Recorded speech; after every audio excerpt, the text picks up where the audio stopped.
falar um bocadinho de banca. Eu trabalho no meu banco privado português há 30 anos. Comecei pelo marketing, não vou dizer a marca, comecei pelo marketing de um banco, depois estive no retalho, em sucursais normais, e depois estive cerca de 10 anos como gestor prestígio de particulares com papel. E foi quando eu descobri que afinal havia mais dinheiro do que eu pensava, mesmo os particulares. Portanto, Portugal, quando dizem que não há dinheiro, é mentira, estamos cheios de papel, portanto, há muito dinheiro, não está na minha conta bancária, mas há muito dinheiro em Portugal. E depois tive cerca dos últimos 15 anos, até cerca de há 2 anos atrás, a gerir empresas. Também em gestão personalizada, ou seja, para vocês terem uma noção e vão se enquadrar, as empresas que são geridas no banco onde eu trabalho, para terem um gestor de empresa dedicado, têm que faturar 500 mil euros para cima. Okay? Quem fatura menos de 500 mil euros estará numa sucursal normal, como eu costumo dizer, o acompanhamento não vai ser muito bom. E eu pessoalmente acho que se perde muito negócio por parte do banco também, e também muitas pessoas não são bem acompanhadas abaixo dessa fasquia. Os outros bancos é mais ou menos igual, okay? Todos os bancos na banca, eles fazem isto, eles segmentam, assim como o Tito falou sobre custos, e o banco, para ter um gestor dedicado a quem dá formação e investe naquela pessoa para dominar a área de empresas, os clientes, para terem acesso a essa ferramenta, que é uma pessoa, têm que ter um mínimo de faturação para ter acesso. Como eu costumo dizer, os meus amigos e a minha família em Cristo têm o privilégio que podem me abordar quando precisarem deste tipo de ajuda. Okay? A principal função dos bancos, e todos nós sabemos, mas tinha que vos dizer isto, é comprar e vender dinheiro. Não damos nada a ninguém, a banca não dá nada a ninguém, mas é uma função importante. A propósito, em Portugal começou pelos judeus. Não sei se sabe aquela história da lei que diz: tu emprestarás, mas não poderás emprestar, fez com que eles realmente evoluíssem muito e criassem a banca. Okay? Em Portugal, quem financiou os descobrimentos foram os judeus. Portanto, e abriram, portanto, os primeiros bancos em toda a Europa, foram abertos por judeus, e ainda hoje há muitos bancos mundiais que têm, principalmente nos Estados Unidos, que têm judeus com muito dinheiro por trás. Portanto, a banca compra e vende dinheiro. E, atualmente, o negócio já nem é tanto este, de comprar e vender. Antigamente era. Se só tivesse que vender muito dinheiro e não tivesse dinheiro, tinha que comprar aos clientes. Mas eu hoje posso comprar em muitos sítios. Posso emitir obrigações, os clientes emprestam dinheiro em formas de obrigações. Aquilo que muitos de vocês fazem com o Estado e vão ao CTT investir dinheiro em certificados da Forro, vocês estão a emprestar dinheiro ao Estado. A propósito, quem fez isto na Grécia perdeu dinheiro. Porque quando se decidiu dar o perdão da dívida grega, houve pessoas que ficaram sem dinheiro. E a partir daí, até os bancos e as corretoras, quando fazem investimentos, já não levam a sério quando é aquele propósito que é: o Estado representa risco zero. Portanto, já não é visto da mesma forma. Assim como as empresas AAAs, que eram os 3As, que é o melhor rating que existe, com a história do 2012 da falência da Lehman Brothers, veio-se a descobrir também, agora os analistas, quando fazem as suas análises, já não olham só para os 3As, já vão querer ver mais coisas. Só para vocês terem uma ideia, nós temos em Portugal uma empresa há muitos anos a operar, que é um AAA, portanto, que isto significa que um excelente risco, okay? O melhor risco, que é a Nestlé. E a Nestlé, só para terem uma ideia, chegou a trabalhar há uns anos atrás, só trabalhavam com um banco, que era onde eu trabalhava, e eles anualmente pediam o relatório de contas do banco para analisar. Para vocês verem o nível. Para saber onde é que estava o dinheiro. E assim, as principais funções do banco hoje em dia é arranjar dinheiro para vender. E o que é que acontece? E também, uma das principais funções hoje é agilizar a movimentação do dinheiro. Hoje já são poucas as pessoas que andam com maços de notas nos bolsos e cada vez vai vir menos, porque o Banco Central Europeu vai acabar com isso. Hoje em dia, só vocês terem uma noção, se vocês forem ao banco ou aos correios pagar os impostos em dinheiro, só podem pagar até 500 euros. Acima dos 500 euros já não pagam em dinheiro. Porquê? Por causa do branqueamento de capitais. Que é porque se for transferência ou pagamento via banco, a possibilidade de haver branqueamento de capitais é muito mais reduzida. Porque os bancos hoje em dia, e um bocado devido aos compliance dos bancos, são uma extensão importante das finanças e do Estado português. Os bancos têm como função conceder crédito a particular às empresas e ao Estado. Não sei se vocês sabem que o Estado português financia-se também junto da banca. Promover as poupanças, que é uma coisa importante que acontecer no nosso país, as pessoas terem poupanças. Promover o investimento, o desenvolvimento económico e promover um sistema de pagamentos moderno e seguro. Vocês veem que hoje em dia a maior parte de vocês, agarram no relógio, chegam lá à máquina, fazem isto, encostam lá no leitorzinho, tal. Uma vez um senhor atrás de mim no Lidl disse: epá, tinha que arranjar um relógio desses. E eu pensei: pois, mas se não tiver o dinheiro na conta, não há nada a fazer. Portanto, era bom que o relógio só por si pagasse, depois nada. E cada vez vai ser mais isto. Portanto, quando eu vos estou a dizer que o dinheiro cada vez vai se ver menos, os cartões também. Então, os cheques, uma coisa já não se vê. Eu posso vos dizer que quem normalmente usa isso são as empresas de limpeza que ainda utilizam guias de construção para pagar a pessoas não bancarizadas, não têm contas abertas e que vão então ao banco levantar em dinheiro. Já ninguém anda com as notas, passam o cheque. Até para segurança. Porque se a pessoa disser que a empresa não pagou, a empresa tem um comprovativo. Pagou e tem um cheque, a cópia do cheque, que está sempre disponível a qualquer altura. Os excedentes financeiros são aplicados nos bancos para as pessoas, normalmente quando têm excedentes financeiros, aplicam-nos no banco para receberem juros. E principalmente os particulares. As empresas não são tanto de fazer aplicações para receber juros. Porquê? Porque a ideia da empresa é investir. E então, para o banco, quando um particular, por exemplo, coloca dinheiro no banco, coloca as suas poupanças no banco para receber juros, na ótica do banco, isto é importante nós entendermos, eu disse isto a muitos clientes daqueles que vocês ouviram na televisão, que eram clientes do BES e que ficaram sem dinheiro, disse isto a muitos, que muitos deles foram falar comigo que queriam que eu pagasse o mesmo, por exemplo, que o BES pagava, ou que o BPP pagava, e eu disse a vários: eu não pago isso porque você está-me a pedir uma coisa sem risco, e sem risco é um depósito a prazo. E tem esta taxa.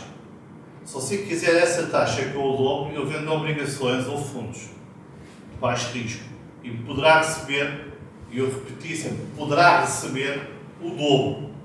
Quando não sei quem vai acontecer aos mercados, que o capital não é garantido e a rentabilidade não é garantida. Eles mostravam papéis que diziam valores mobiliários do BES, em que escreveu à mão DP, significa depósito a prazo, taxa de 5%. Eles diziam: Carlos, mas se eu quero escrever isto aqui, que eu confio em si, eu ponho o dinheiro aqui. E eu, ao que eu lhes respondi: não, porque isso não é verdade. Portanto, eu não lhe vou fazer isso, porque isso não é verdade. O que eu escrevo à mão não tem validade nenhuma. É que o que está no documento que você assina tem validade. E isso é o que você está a fazer no BES, e quem diz o BES e outros bancos, são produtos de risco. E se acontecer alguma coisa, você vai perder dinheiro. Algumas dessas pessoas, de certeza, que se lembraram de mim, quando aconteceu. Não é? E sabem que quando portanto, um particular coloca as suas poupanças num banco para depósito, no ponto de vista do banco, que é muito importante, que foi isto que eu disse a muita gente, do ponto de vista do banco, o banco está a comprar dinheiro. E às vezes as pessoas não pensam nem muito nisto. Quando havia clientes que me diziam assim, olha, Carlos, mas ali aquele banco está-me a dar 5%. Eu dizia, olha, este banco paga 4%. O BPI paga 4%. A Caixa de Depósitos paga 4%. E você tem um banco que paga 5%. Sabe porquê? É porque esse banco não consegue financiar só um preço mais barato. Esse banco está a pagar 5% para ter o seu dinheiro. Os outros bancos não precisam pagar mais de 4%. E ainda assim, alguns se davam ouvidos e percebiam o que eu estava a dizer, outros também pela ganância, que tinham muito dinheiro, decidiram arriscar. Eu, por exemplo, conheci um senhor, já de idade, e andava sempre lá a discutir a taxa para pagar os milhões dele, e eu sempre disse ao senhor a dizer, olha, cuidado, você está ouvindo as notícias, o que está-se a passar, já há notícias sobre esse banco. Eles estão a pagar já quase 2% a mais do que eu. Eles não têm dinheiro para se financiar, por isso é que estão a pagar isso. Você é que sabe, o dinheiro é seu. Mas pense bem o que está a fazer. O resultado, o homem pensou mal, ouviu nas notícias que esse banco tinha falido, parou mesmo todo, saiu do mercado e começaram a querer pedir que fosse acionado o fundo de reserva para pagar os valores que as pessoas tinham lá depositados. Esse senhor morreu. Só de pensar que podia ficar sem os milhões que ele juntou a vida toda, o senhor morreu. A filha foi lá ter comigo dizer, olha, o meu pai morreu e eu quero trazer o dia todo para aqui rápido. Diz, tu passa um cheque. E depois eu pensei, eu só espero que o cheque seja pago. Eu não disse nada, porque eu vi alguns cheques desses a ser devolvidos que eu pensava que nunca ia ver, por insuficiência de saldo do banco. E então aconteceu isto em 2012. E ainda há aí uns restos, que às vezes a gente ouve nas notícias, sobre o BES, sobre o BPP, sobre o BPE. E, portanto, nós temos que pensar nisto, que é a perspectiva do banco, quando você aplica o dinheiro, é o banco que está a comprar o seu dinheiro. As prioridades de financiamento da banca são o Estado. Ninguém quer se chatear com o Estado, já não pode chatear-se com o Estado. É o Estado. É o crédito à habitação para os particulares, é a prioridade, em termos de financiamento para particulares, é o crédito à habitação, porque tem a ver com uma coisa social, as pessoas terem uma casa, uma habitação de morar, mas principalmente é as empresas, o foco de financiamento da banca. Porquê? Porque é isto que faz mexer a economia. Tudo. Todos nós trabalhamos em empresas e precisamos do nosso ordenado para pagar o crédito à habitação e tudo isso. O foco principal da banca é financiar as empresas. E este é o tema principal que nos traz aqui hoje. Não é? Mas antes de passarmos às empresas, quero só dar um esclarecimento relativo ao crédito à habitação que tinham que fazer. Ainda por cima há aqui ilustres irmãos que trabalham na área, não é? da venda dos imóveis. E o crédito à habitação, sim, só um pequeno esclarecimento, que o crédito à habitação em Portugal inclui neste momento taxas de financiamento que vão até aos 90% do valor do imóvel da casa ou 100% no crédito à habitação jovem. E isto é sempre em função ao valor da avaliação do imóvel, não ao valor da venda, da avaliação. Os prazos são até 40 anos. O menor dos dois. Exato. E a limitação da taxa de esforço, isto é muito importante, são 45%. Okay? Eu sou do tempo que, quando trabalhei com particulares, o banco onde eu trabalhava não aprovávamos nenhum crédito à habitação que a taxa de esforço ultrapassasse 1/3 do rendimento. Portanto, estávamos a falar aqui em 33% e não nestes valores. Porquê? Por causa do risco. Também, a banca não gosta de financiar a 100%. Nada. Nem às empresas, nem aos particulares. Por um motivo. No caso das empresas, vou-vos explicar mais à frente. Dos particulares é simples. É uma questão de mentalidade. Se a maior parte das pessoas, quando compram uma casa, se não derem dinheiro nenhum de seu, no capital seu, das suas poupanças, para a aquisição dessa casa, quando as coisas correrem mal, desistem de pagar mais facilmente. Porque é uma mentalidade mais de aluguer de imóvel. O banco é o senhorio. Portanto, eles não deram dinheiro nenhum. Se eu só der 30 mil, 20 mil euros pela casa, já vai pensar que vai ficar sem aquele dinheiro que lá pôs. Ok? Não é só sem a casa. E este é o motivo pelo qual, regra geral, quem analisa risco de crédito nos bancos, quando é no crédito à habitação, os 100% fogem. O caso do crédito à habitação jovem tem o aval do Estado e ainda assim, alguns são recusados. Ok? Não são 100%. Depende muito de muita coisa, não é? Já lá vai o tempo em que havia o crédito à habitação bonificado há uns anos atrás, havia crédito à habitação bonificado, em que as taxas eram bonificadas pelo Estado português e o Estado acabou com isso, e até aí havia muitos jovens que pediam muito dinheiro, compravam muito crédito à habitação bonificado e não havia regras e às vezes os bancos até financiavam 100%, porquê? Porque tinham, portanto, as fianças dos pais. E normalmente pais que eram nossos clientes e pagavam se fosse necessário, né? Nós sabíamos. Hoje em dia estamos impedidos, porque a legislação que o Estado criou, ou o crédito à habitação, não nos impede de pagar mais que os 5% da casa sequer, como se chegou a ser feito. Só para descontrairmos, antes de começarmos para as empresas, sabem? Houve uma vez um homem que entra num banco, dirige ao balcão e diz assim à funcionária que estava no balcão: olha, queria abrir uma conta conjunta com a minha esposa, por favor. E a funcionária do banco responde: certo, como é que prefere? Uma conta poupança para o futuro ou uma conta à ordem para gastar tudo agora? Ao que o senhor responde: isso é fácil, diz o homem. Uma conta à ordem, claro. A poupança já sei o que faço quando ela não está a ver. É uma brincadeira, não é? Eu não sou machista, mas é só para vos descontrair um bocadinho.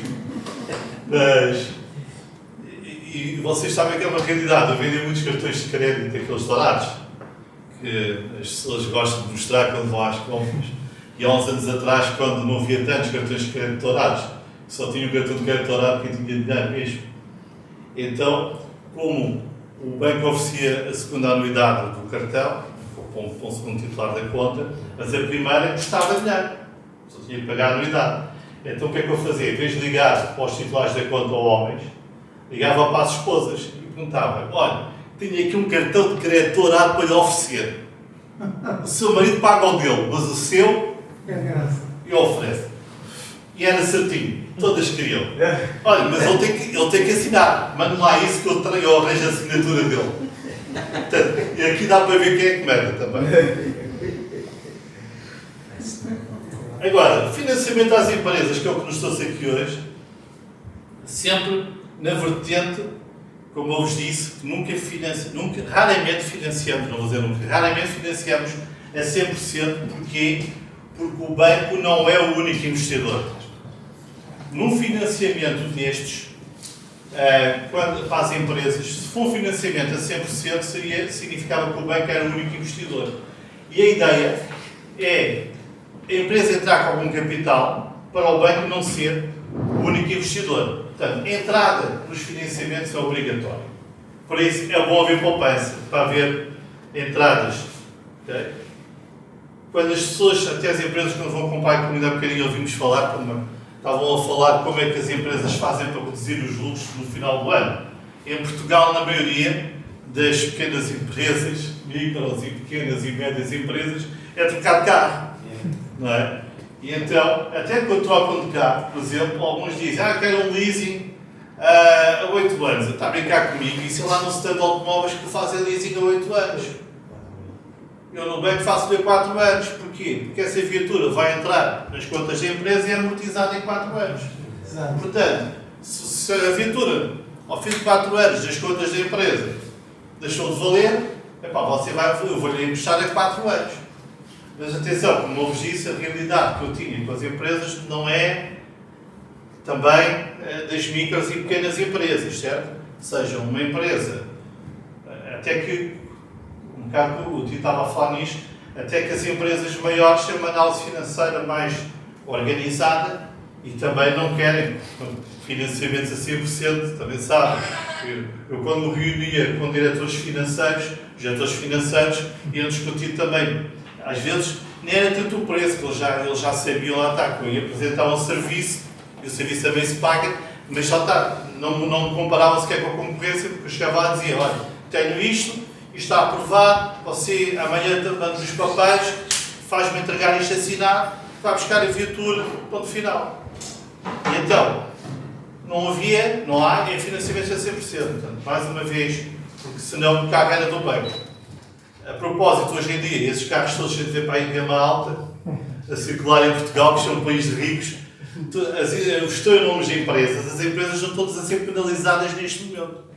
Okay? Eu conheço uma série de médicos, por exemplo, que têm empresas que faturam aos hospitais privados, que andam de Porsche e por aí fora, e eu disse a vários, comprei isso em nome particular, não comprei nome de empresa. Eles, mas porquê? Eu tenho dinheiro na empresa. Não, comprei nome particular. Você vai ter que o seu gestor prestige e faz o financiamento a nível particular, não vai fazer na empresa. Já foi com o contabilista. E alguns, e depois até acabo por fazer aqui uma maldade, que é apresentar os contabilistas. Okay? Às vezes também aconteceu muito na minha atividade. Por exemplo, cheguei a pedir balancetes, já vamos falar sobre isso, e, por exemplo, o contabilista envia-me um balancete em Excel, então, o contabilista gostava muito do Excel, mas escreveu assim no texto, e era já um contabilista velhote, à beira da reforma, que escreveu assim no texto. Se o doutor quiser fazer alguma alteração, esteja à vontade. E eu, uau! E eu, com minha confiança, com o gerente de empresa, fui logo lá ter com ele e disse: olha, o que é que o seu contabilista me escreveu? Isso é um familiar ainda meu, eu não posso mandá-lo embora. Está bem, mas diga para não mandar isto para os bancos, porque sou eu. E já agora, eu respondi ao seu contabilista dizendo: não, quero aquilo que você comunica às finanças. Porque depois nós vamos verificar. Então, normalmente como eu disse, financiamento de entrada obrigatório, os avais ou fianças dos sócios, é obrigatório. Os financiamentos usualmente são contas correntes calcionadas, como o Tito já falou aqui hoje, mas não é só contas e correntes calcionadas que os bancos têm para as empresas. Tem, por exemplo, o factoring e o confirming. E o factoring e o confirming é muito bom para fazer face aos cash flows que o Tito falou, para aqueles movimentos de caixa, que é, imaginem, o confirming é para eu pagar a fornecedores. Por exemplo, tu vais comprar uma máquina lá para a oficina e a máquina custa de 50 mil euros, não é? E porque não são acompanhados o suficiente. E não há dinheiro de background. O que é que acontece? A Europa não está preparada para isto, os Estados Unidos fazem isto muito melhor, não é? Eles têm as empresas de risco, fazem financiamentos de capital de risco, e essas empresas, os Estados Unidos está cheio delas e são muito melhores do que nós a fazer isto. Nós na Europa não. Somos mais conservadores. Portanto, chega alguém que abre uma empresa, tem um negócio novo, vai abrir uma empresa, tem um projeto, apresenta o projeto e quer se financiar, tem um problema. Primeiro, tem que entregar um plano de negócios. A banca vai lá pedir um plano de negócios. Não é cliente, não há experiência contabilista com aquela pessoa, com aquela empresa, não há experiência em termos de faturação, não há nada, uma coisa nova, tem que apresentar um plano de negócios. E tem que ser um plano de negócios mais ou menos como deve ser, e será mais complexo ou menos complexo de acordo com a grandiosidade do projeto. Okay? Como eu costumo dizer, eu tive uma vez um chefe, apareceu uma vez um chefe um chefe, mesmo chefe de cozinha, portanto, que tirou o curso de chefe, comprou um restaurante perto de onde eu trabalhava, foi ter comigo, porque quis renovar aquilo e diz-me ele, agora vou transformar isto num restaurante gourmet e vou dar outro ar. Porque eu sou chefe e explicou o projeto todo e eu disse, muito bem, tem um plano de negócios feito. E ele, eu sou cozinheiro. Então, mas não falou com ninguém, o seu contabilista não dá apoio. Não, o meu contabilista vai fazer as contas. Mas você tem que arranjar alguém que apoie. Mas para começar, digam só uma coisa. Você vai fazer jantares, não é? Vai apostar nos jantares caros? Sim. Porque aqui vive muita gente com dinheiro. Mas você sabe que as pessoas têm dinheiro e chegam à noite e vão jantar em casa. E quando essas pessoas, essas famílias saem para jantar fora, não jantam num restaurante ao pé de casa. Você já está a apostar numa coisa que normalmente não é assim.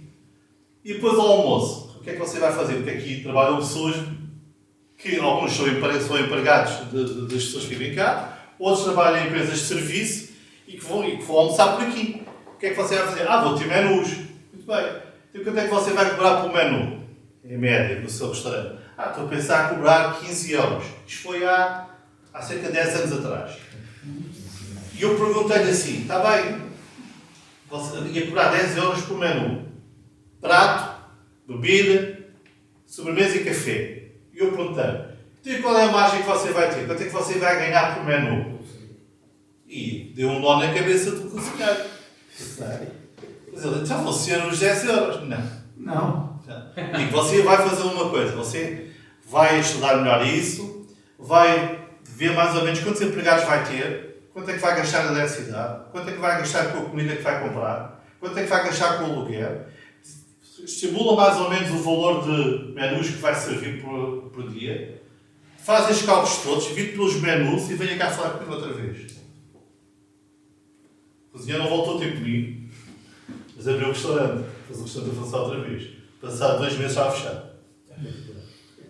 Ou seja, o plano de negócio é muito importante para quando a gente chega ao pé de um banco para pedir empréstimos. Por isso é que a maior parte das empresas, pequenas, médias empresas, que vão aos bancos normais e que não tenham alguém especialista em empresas, e não é só para alguém especialista, é alguém que tenha vontade de ajudar, como eu fiz muitas vezes.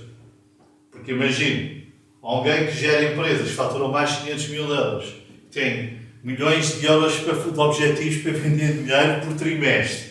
Não é? Só vocês terem uma ideia, os meus objetivos andavam na ordem dos 6 milhões por trimestre, variação líquida. Variação líquida, não era? Portanto, imagina, chegava a pessoa e dizia assim, olha, eu quero 50 mil euros. Desculpe lá, avaliar a concorrência. Vou perder tempo. Isto é aquilo, é a postura da maior parte dos meus colegas no segmento. Não era a minha, porque às vezes eu via pessoas mesmo com vontade de lá está esta pessoa. E por isso é que porquê? Porque chegam-se a um plano de negócios, não tem um plano de negócios, e o que é que a pessoa do banco não está a falar com aquela pessoa entende? Você não vai, decidiu ser empresário e quer fazer um investimento, vem aqui, mas isto não vai lá nenhum. E rapidamente isto, se aparece um plano de negócios, já percebe-se que a pessoa do analisar qualquer coisa. O plano de negócios, em primeiro lugar, serve muitas vezes para os empresários perceberem, como o Tio também falou aqui, se aquilo vai dar lucro ou não vai dar lucro, se aquilo é sustentável ou não é sustentável. Por exemplo, tenho muitos amigos que conduziram Ubers. Muitos não, alguns. E eu já me apareceram vários Ubers a querer financiamentos para a compra dos carros. E eu ponho-me a fazer planos de negócios com eles, básicos, e eu não consigo perceber como é que eles continuam a andar. É verdade. Porque se eu puser lá o valor da viatura em cima, não sei quando é que eles acabam de pagar a viatura com o negócio da TVD. Agora, e outra coisa importante, além do business plan, é a análise SWOT. A análise SWOT é uma coisa gira, isto vai a palavra do inglês, não é? Que significa pontos fortes, pontos fracos e oportunidades. Quem ler bem está ali escrito em inglês. Agora, isto é muito giro pôr os clientes a fazer. Só que, por exemplo, para vocês terem uma ideia, todos os financiamentos com o apoio da Sociedade de Garantia Mútua têm isto, é a análise SWOT, esta análise. A maior parte das pessoas que fazem este tipo de créditos somos nós, trabalhamos no banco, que o fazemos por eles. Não é? A gente pergunta a eles e fazemos aquilo. Quando são investimentos maiores, nós pedimos aos clientes para escrever. E isto é giro, até para a própria pessoa que quer abrir um negócio e que está perante um investimento novo, que é pensar, qual é que são os meus pontos fortes neste negócio, quais são os meus pontos fracos, e escrever lá, quais são as minhas oportunidades e as minhas ameaças. Por exemplo, uma vez conheci um senhor, um grande investidor, tem várias empresas e tem dinheiro. E apareceu-me um projeto que queria que a gente apoiasse, que era aquela coisa daquela fruta que agora se vê muito à venda. Açaí. Não, aquela fruta parece batata frita, que é fruta...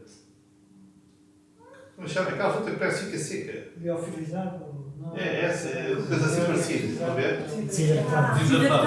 Desidratada. Exato. E então, ele ia abrir uma fábrica, olha, ele ia abrir uma fábrica no Alentejo, tinha um projeto Portugal 2020, na altura era 2020, tinha um projeto 2020 aprovado. Porquê? Porque ia dar postos de trabalho no Alentejo. Isto é, alguém o ensinou a fazer isto, quem faz estes projetos para o Portugal 2030 sabe isto. Há sítios que é mais fácil ser aprovado. Vai dar postos de trabalho numa zona mais rural, vai abrir uma indústria, uma fábrica, é de apoiar. O problema é que quem aprovou isto, não é? Aprovou, mas a pessoa vai à banca. E esta pessoa que me conhece, e dá-se muito bem comigo, vem ter comigo. E quando eu lhe pedi para ele preencher isto, ele põe como ponto forte que o maior concorrente que existia em Portugal, à venda e na Europa, que tinha pacotes, ia ser comprado. E ele escreveu-me isto. Análise SWOT. E depois, eu liguei, olha lá, isto vai ser comprado e porque é que isto é um ponto forte? Porque quem vai comprar essa empresa vai ter que andar a fazer ajustes, a conhecer a casa. E quem é que é a empresa que vai comprar? Sabes? Sei. Quem é? É a Coca-Cola. Olha os ajustes. É uma ameaça. Eu assim, olha, não concordas comigo? Vamos passar isto para as ameaças. Vais ser um concorrente que é a Coca-Cola. Eu assim, vais concorrer com a Coca-Cola? Tem certeza. Sabes que a Coca-Cola pode só matar-te se quiser. Portanto, mete isto a vender baratuxo e pronto, e tu sais do mercado rápido. Entras e sais logo. Resultado, ele próprio percebeu. O Carlos. É alguém que é licenciado em gestão e também percebeu. Carlos, tens razão, não tinha pensado muito bem nisso. Tenho de pensar melhor nestas coisas antes de vires falar comigo. Mas esse não avançou mesmo, fez bem. Normalmente os bancos pedem sempre aos financiamentos a entrega do IES.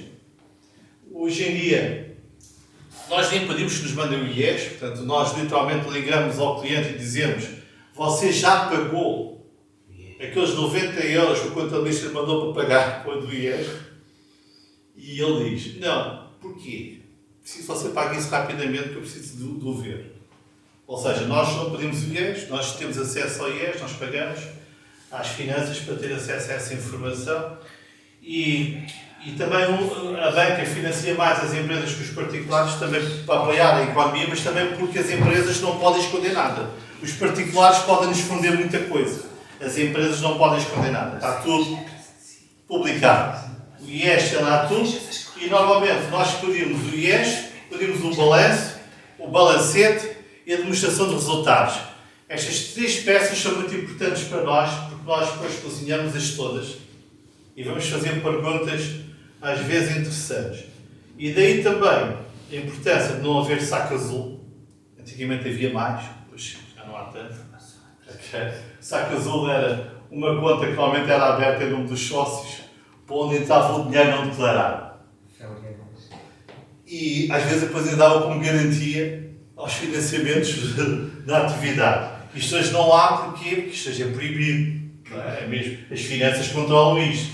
E os bancos são sancionados se forem coniventes com isto e não informarem quem de direito. Não é?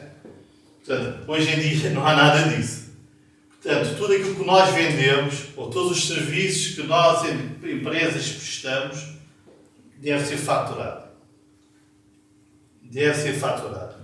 E deve bater certo com o bem. Ou seja, vou dar um exemplo. Eu tenho uma empresa, quer dizer, tenho uma empresa não. Tenho um cliente que é uma empresa de limpeza que começou comigo há muitos anos atrás, que era uma empresa de vão de escadas, que a gente chama, que limpava condomínios, fazia limpeza de condomínios. Hoje é a maior empresa a nível nacional.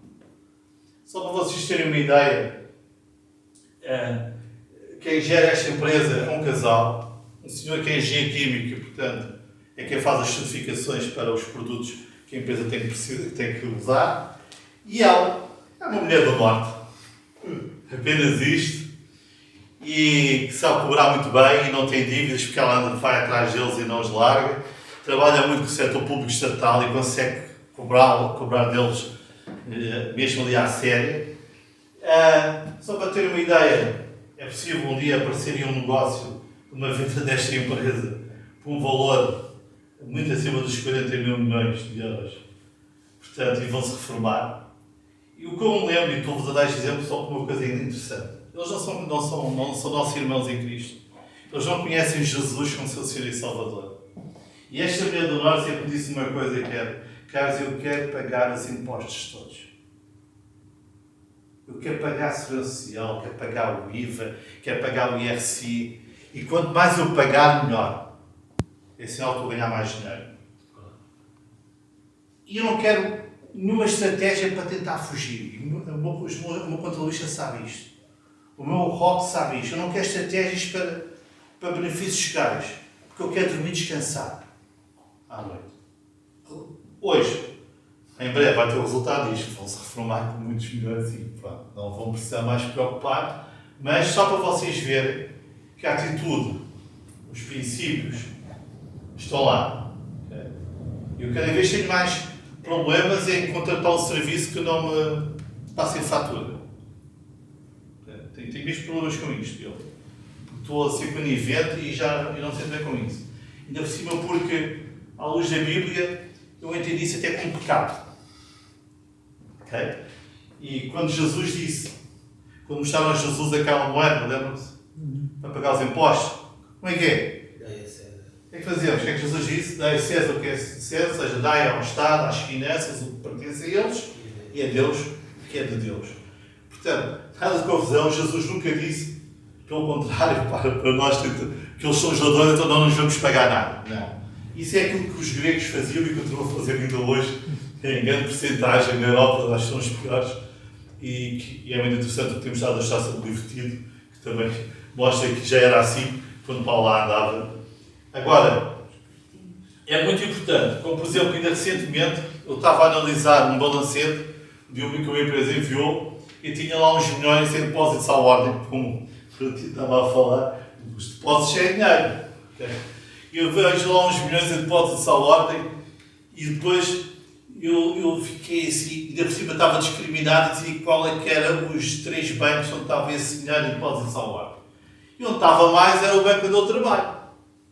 E eu para o gestor e digo: olha, liga lá para o teu cliente e diz-lhe lá a ele: epá, se não se enganou aqui no balancete, neste saldo EO, neste saldo de depósitos à ordem, porque nós realmente nunca vimos este dinheiro aqui.